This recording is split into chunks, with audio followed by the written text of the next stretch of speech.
একদা হযরত ঈসা আলাইহিস সালাম সফরের উদ্দেশ্যে বের হলেন। পথিমধ্যে তার সাথে একজন ইহুদি ব্যক্তির সাথে দেখা হয়ে গেল। ওই ইহুদি ব্যক্তি ঈসা আলাইহিস সালামকে বললেন, হে আল্লাহর নবী, আপনি কি আমাকে আপনার সঙ্গী হিসেবে গ্রহণ করবেন? ঈসা আলাইহিস সালাম ওই ব্যক্তিকে সঙ্গে নিয়ে রওনা করলেন। তারা উভয়ে হাঁটতে হাঁটতে একটি নদীর তীরে এসে পৌঁছলেন। নবী ঈসা আলাইহিস সালাম এর সঙ্গে ছিল 3টি রুটি। দীর্ঘক্ষণ পথ চলার কারণে ক্ষুধা লাগায় নবী ঈসা আলাইহিস সালাম সেই 3টি রুটি থেকে 2টি রুটি আহার করলেন। রুটিগুলো আহার করার পর হযরত ঈসা আলাইহিস সালাম নদীতে গেলেন পানি পান করার জন্য এবং সেখান থেকে পানি পান করলেন। পানি পান করা শেষ হলে ঈসা আলাইহিস সালাম সেখান থেকে আবার ফিরে আসলেন। ফিরে এসে তিনি তার অবশিষ্ট রুটিটি দেখতে পেলেন না। তখন তিনি তার সাথে থাকা ইহুদি লোকটিকে জিজ্ঞেস করলেন, এখানে যে অবশিষ্ট রুটিটি ছিল সেই রুটিটি কোথায়? ওই ব্যক্তি অস্বীকার করে বলতে শুরু করলো, আমি এই রুটি সম্পর্কে কিছুই জানি না। নবী ঈসা আলাইহিস সালাম মনে কষ্ট পেলেন, কেননা তিনি জানতেন ওই ব্যক্তি ছাড়া এই রুটি কেউ চুরি করেনি। তারপরেও নবী ঈসা আলাইহিস সালাম ওই ব্যক্তিকে জিজ্ঞেস করলেন সে যেন সত্য কথা বলে। অতঃপর ঈসা আলাইহিস সালাম ওই ব্যক্তিকে নিয়ে আবার পথ ধরে চলতে লাগলেন। চলতে চলতে তারা উভয়ে একটি জঙ্গলের কাছে গিয়ে পৌঁছলেন। হযরত ঈসা আলাইহিস সালামের ক্ষুধা অনুভব হলে তিনি জঙ্গলের দিকে লক্ষ্য করে দেখলেন জঙ্গলের মধ্যে কতগুলো হরিণ রয়েছে। হযরত ঈসা আলাইহিস সালাম তাদের মধ্যে থেকে একটি হরিণকে ডাকলেন। আল্লাহর নবীর আদেশ পাওয়া মাত্রই একটি হরিণ হযরত ঈসা আলাইহিস সালামের নিকট এসে উপস্থিত হলো। হযরত ঈসা আলাইহিস সালাম ওই হরিণটিকে জবাই করলেন এবং রান্না করে ওই ব্যক্তিকে সঙ্গে নিয়ে আহার করলেন। খাবার শেষ হলে হযরত ঈসা আলাইহিস সালাম ওই হরিণের অবশিষ্ট অংশ এবং হাড়গুলোকে হুকুম করলেন, আল্লাহর নামে জীবিত হয়ে যাও। আল্লাহর নবী ঈসা আলাইহিস সালাম যখনই হুকুম করলেন ওই হরিণটি সাথে সাথে জীবিত হয়ে গেল। তারপর তিনি হুকুম করলেন, তুমি জঙ্গলে চলে যাও। হরিণটির সাথে সাথে জঙ্গলের দিকে চলে গেল। ঈসা আলাইহিস সালাম মুজিজা দেখানোর পর ওই ইহুদি লোকটিকে আবার জিজ্ঞেস করলেন, তুমি আমাকে সত্য করে বলো ওই রুটিটি কে নিয়েছে? এই পাষণ্ড হৃদয়ের লোকটি আবারও মিথ্যা কথা বলল। সে বলে উঠল, ওই রুটির ব্যাপারে আমি কিছুই জানি না। তারপর ঈসা আলাইহিস সালাম যখন দেখলেন ওই লোকটি আবার মিথ্যা কথা বলছে তখন তিনি অনেক কষ্ট পেলেন। তারপরও তাকে কিছু বললেন না। অতঃপর হযরত ঈসা আলাইহিস সালাম ওই ব্যক্তিকে সাথে নিয়ে আবারও চলা শুরু করলেন। তারা উভয়ে চলতে চলতে একটি পাহাড়ের নিকট গিয়ে উপস্থিত হলেন। ওই পাহাড়ের উপর থেকে একটি ঝর্ণা প্রবাহিত হওয়ার কারণে পাহাড়ের পাশে একটি নদীর সৃষ্টি হলো। কিন্তু নদীতে কোনো নৌকা না থাকায় হযরত ঈসা আলাইহিস সালাম অনেকক্ষণ অপেক্ষা করলেন। যখন তারা কোনো নৌকা পেলেন না তখন হযরত ঈসা আলাইহিস সালাম ওই ব্যক্তির হাত ধরে হেঁটে হেঁটে নদী পার হয়ে গেলেন। নদীটি পার হওয়ার পর হযরত ঈসা আলাইহিস সালাম ওই ব্যক্তিকে আবারও জিজ্ঞেস করলেন, বলো ওই রুটিটি কে নিয়েছে? লোকটি আবারও মিথ্যা কথা বলল, আমি এ ব্যাপারে কিছুই জানি না। ওই ব্যক্তি সত্য কথা বললে ঈসা আলাইহিস সালাম তাকে কিছুই বলতেন না। তিনি চেয়েছিলেন ওই ব্যক্তি যেন সত্য কথা বলে এবং সত্য পথে চলে। এজন্যই হযরত ঈসা আলাইহিস সালাম বারবার ঘুরিয়ে ফিরিয়ে তার কাছ থেকে সত্য কথা বের করার জন্য চেষ্টা করছিলেন। অতঃপর হযরত ঈসা আলাইহিস সালাম একটি মাঠে গিয়ে উপস্থিত হলেন। সেখানে অনেকগুলো ধুলাবালি নিয়ে তিনি একটি স্তূপ তৈরি করলেন এবং ওই স্তূপকে হুকুম করলেন, আল্লাহর হুকুমে তোমরা স্বর্ণ হয়ে যাও। হযরত ঈসা আলাইহিস সালাম যখন ওই বালির স্তূপকে স্বর্ণ হয়ে যাওয়ার জন্য আদেশ করলেন, বালির স্তূপটির সাথে সাথে স্বর্ণ হয়ে গেল।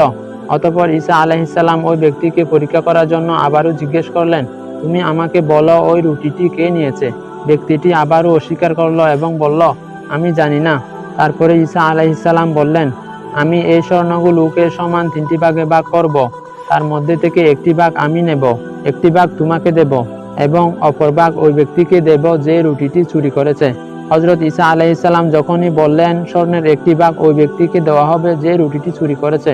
এ কথা বলার সাথে সাথে ওই ইহুদি লোকটি বলে উঠল, হুজুর, আপনি যদি কিছু মনে না করেন তাহলে আমি সত্যি কথা বলছি, ওই রুটিটি আমি চুরি করেছিলাম। ওই ব্যক্তি সত্য কথা বলার পরে হযরত ঈসা আলাইহিস সালাম তাকে কিছু বললেন না। তিনি মনে মনে ভাবতে লাগলেন, এই ব্যক্তি এতটাই লোভী যে আমি তাকে এতবার জিজ্ঞেস করার পরেও সে সত্য কথা বলেনি, কিন্তু যখন তাকে সম্পদের লোভ দেখিয়েছি তখন সাথে সাথে রাজি হয়েছে এবং সত্য কথা বলে দিয়েছে।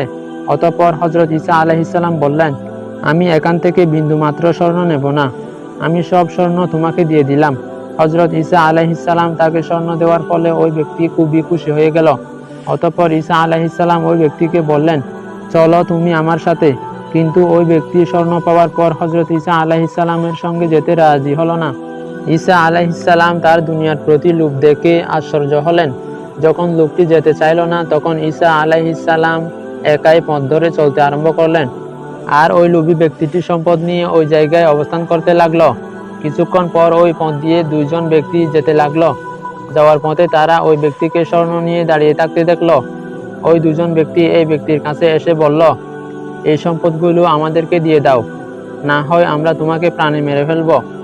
যখন ওই ব্যক্তি দেখলো এদের হাত থেকে বাঁচার কোনো উপায় নেই, তখন ওই ব্যক্তি তাদেরকে বলতে লাগলো, যদি তোমরা আমাকে ছেড়ে দাও তাহলে আমরা এই স্বর্ণগুলোকে 3 ভাগে ভাগ করে 3 জনে সমানভাবে নিয়ে নিতে পারবো। তখন তারা তার প্রস্তাবে রাজি হলো। অতঃপর উক্ত ব্যক্তি বলল, আমরা 3 জনে ক্ষুধার্ত, আমরা সম্পদ কিছুক্ষণ পরে ভাগ করি।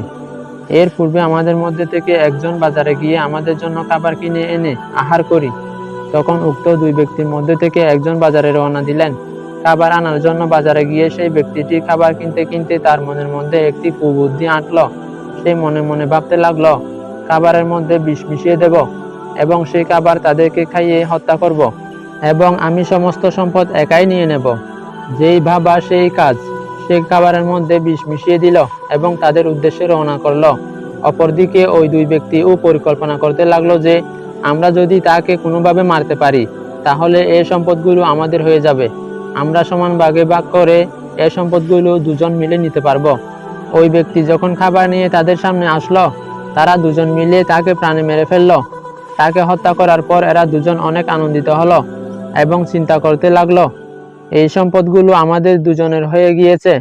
তাদের দুজনের মধ্যে থেকে একজন বলে উঠল, সম্পদ যেহেতু আমাদের হয়ে গিয়েছে সেহেতু আমরা সম্পদগুলোকে কিছুক্ষণ পরে ভাগ করি। এর আগে আমরা খাবার খেয়ে নেই এবং ক্ষুধা নিবারণ করি। অপরজনও তার কথায় রাজি হলো এবং তারা খাবার খাওয়া শুরু করলো। তারা জানতো না যে ওই খাবারের মধ্যে বিষ মিশানো রয়েছে। খাবার খাওয়ার সাথে সাথে বিষক্রিয়া তাদের শরীরের মধ্যে ছড়িয়ে পড়ল এবং তারা সেখানে মৃত্যুর কোলে ঢলে পড়ল। স্বর্ণের স্তূপগুলোও পাশে পড়ে রইল, আর 3-3টে লাশ স্বর্ণের লোভে ওই জায়গায় মৃত্যুর কোলে ঢলে পড়ল। ঘটনার কিছুক্ষণ পরে হযরত ঈসা আলাইহিস সালাম আবার ওই পথ দিয়ে আসতে শুরু করলেন। আস্তে আস্তে তিনি এই ঘটনা দেখে হতভম্ব হয়ে গেলেন। তিনি দেখলেন ওই স্বর্ণের স্তূপের পাশে 3-3টে লাশ পড়ে রয়েছে। হযরত ঈসা আলাইহিস সালাম আল্লাহর কাছে ফরিয়াদ জানালেন এই ঘটনা কিভাবে সংঘটিত হয়েছে জানার জন্য। আল্লাহ তাআলা ওহীর মাধ্যমে হযরত ঈসা আলাইহিস সালামকে ঘটনা সম্পর্কে অবগত করলেন। অতঃপর হযরত ঈসা আলাইহিস সালাম তার উম্মতদেরকে সে স্থানে ডাকলেন। ডেকে এনে তাদেরকে দেখালেন দুনিয়ার সম্পদের প্রতি অতি লোভের কারণে কি পরিণাম হয়। অতঃপর হযরত ঈসা আলাইহিস সালাম তার উম্মতদেরকে নসিহত করতে লাগলেন। তিনি বলতে লাগলেন, সম্পদের প্রতি কখনো অতিরিক্ত লোভ করতে হয় না, কেননা লোভে পাপ, পাপে মৃত্যু।